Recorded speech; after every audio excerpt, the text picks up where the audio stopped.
बिना में रिफाइनरी के पास बनाए जा रहे 1000 बिस्तर के कोविड अस्पताल का आज मुख्यमंत्री शिवराज सिंह चौहान ने निरीक्षण किया। बता दें कि अस्पताल का नक्शा देखकर उन्हें टीम से चर्चा की। उन्होंने कहा कि इसे अस्थायी अस्पताल मानकर ना चले।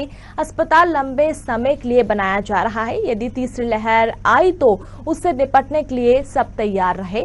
टेंट इतना मजबूत होना चाहिए कि बारिश, आंधी, आग से पूरी तरह सुरक्षित रहे। मुख्यमंत्री ने कहा कि लगभग 15 दिन में यह अस्पताल बनकर तैयार हो जाएगा। बिना रिफाइनरी के पास अस्पताल बनाने का मकसद है कि ऑक्सीजन कैरी करके दूर से जाने की बजाय पास ही मरीजों को इस प्लांट से ऑक्सीजन आसानी से मिल पाए। अहमदाबाद से टीम आई है जो ऑक्सीजन लाइन बिछाने के काम में जुटेगी, लगेगी। हमारी सारे प्रदेश के प्रमुख विभाग जो इस काम में लगेंगे वो आए हैं और फिर अस्पताल के सपोर्ट से जो बेहतर इलाज दे सके ये अस्पताल चलेगा, तो उसकी व्यवस्था भी आज हमने करने का प्रयास किया है। और मुझे ये बताते हुए संतोष है कि विस्तार के साथ चर्चा हुई है, सारी चीजें हमने टाई अप की है।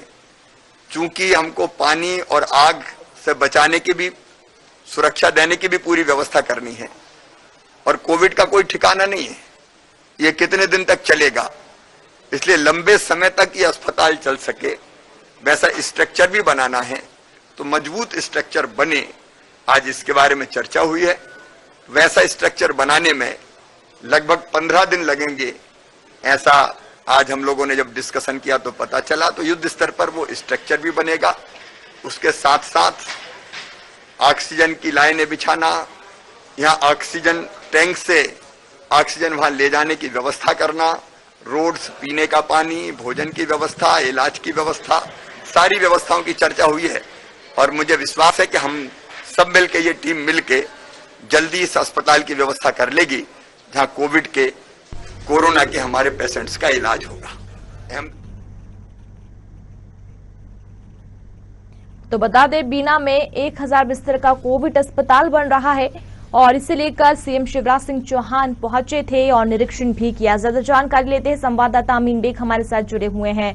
अमीन, लगातार हम देख रहे हैं कि ऑक्सीजन की कमी से हम जूझते आ रहे हैं और कल सीएम शिवराज सिंह चौहान बीना पहुंचे थे। यहाँ जो अस्पताल बन रहा है, जहां सीधे प्लांट से ऑक्सीजन भी अस्पताल में मरीजों को मिल सकेगी, इसे लेकर सीएम ने कहा है कि चाहे कोई भी किसी भी तरीके की कंडीशन हो, चाहे बारिश हो, आंधी हो, तूफान हो, अस्पताल इतना मजबूत बनना चाहिए कि किसी भी तरह की कोई परेशानी मरीजों को यहाँ पर ना हो।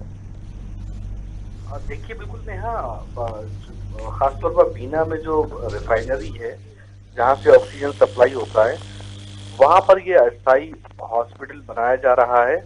लेकिन इसको बनाने के लिए मुख्यमंत्री ने साफ निर्देश दिए हैं कि इसको अस्थायी मान कर न चले, बल्कि ये मानकर चले कि अभी 2-3 साल या 4 साल जो है इस अस्पताल की सेवाएं लेनी पड़ सकती है, क्योंकि कोविड कब तक जाएगा, कब तक उसकी हालात इसी तरह से चलते रहेंगे, इसकी कोई जानकारी नहीं है। इसलिए इस हॉस्पिटल को ऐसा बनाया जाए ताकि बारिश हो, हवा आए या फिर कोई और दूसरी परेशानी हो तो वो ये हॉस्पिटल झेल सके। इसीलिए पूरी कोशिश की जा रही है कि एक ऐसा स्ट्रक्चर तैयार किया जाए जिसमें 1000 बिस्तर लगाए जा सकें, डॉक्टरों की सुविधा वहां पर हो। खासतौर पर गुजरात के अहमदाबाद से जो ऑक्सीजन की पाइपलाइन बिछाने वाले जो कर्मी होते हैं उनको यहाँ बुलाया गया है और वो सभी गुजरात से मध्य प्रदेश पहुंच चुके हैं, बीना पहुंच चुके हैं। अब अगले 15 दिन में ये रिफाइनरी के पास 1000 बिस्तर वाला स्थायी हॉस्पिटल बनकर तैयार हो जाएगा। इसके पीछे का मकसद सभी जानते हैं कि अभी ऑक्सीजन एक जगह से दूसरी जगह कैरी करने में बहुत समय लग रहा है, या तो फिर सड़क मार्ग हो, रेल मार्ग हो या हवाई मार्ग हो। इन तीनों में ही एक तरीके से कुछ न कुछ समय लग रहा है। तो उस समय को खत्म करने के लिए कि रिफाइनरी से ऑक्सीजन चले और सीधा वो मरीज को मिल जाए, तो इस तरह की कोशिश सरकार की तरफ से की गई है।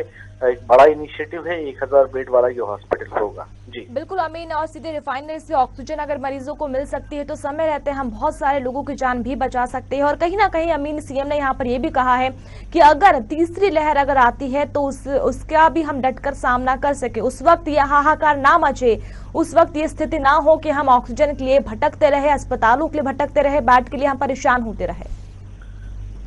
देखिए बिल्कुल नेहा जी, बिल्कुल कोशिश सरकार की तरफ से ये है। हालांकि अगर क्रिटिसाइज करना हो तो ये भी कहा जा सकता है कि जब पहली लहर आई थी तभी इस तरफ विचार किया जा सकता था कि अगर दूसरी लहर ऐसी आएगी, जब WHO की तरफ से पिछले बार भी कहा गया था कि भारत की जो जनसंख्या है उसके हिसाब से देखा जाए तो एक बड़ी लहर जो है वो आने की संभावना है।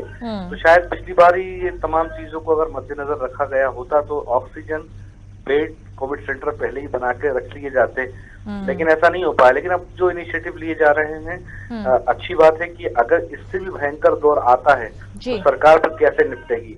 और कोशिश मुख्यमंत्री की यही है कि कल भी जब वो बीना पहुंचे थे तो पत्रकारों से उन्होंने बातचीत की। उनका ये कहना था कि हमारी कोशिश है कि जब तीसरी लहर आए या और भी विकराल रूप ले तो हम जो है हर एक जिले में ऑक्सीजन प्लांट लगा सकें, क्योंकि एक जिले से दूसरे जिले में अगर ऑक्सीजन जाती है तो बहुत समय लगता है। इसलिए जितने भी जिले हैं मध्य प्रदेश के, सभी जिलों में ऑक्सीजन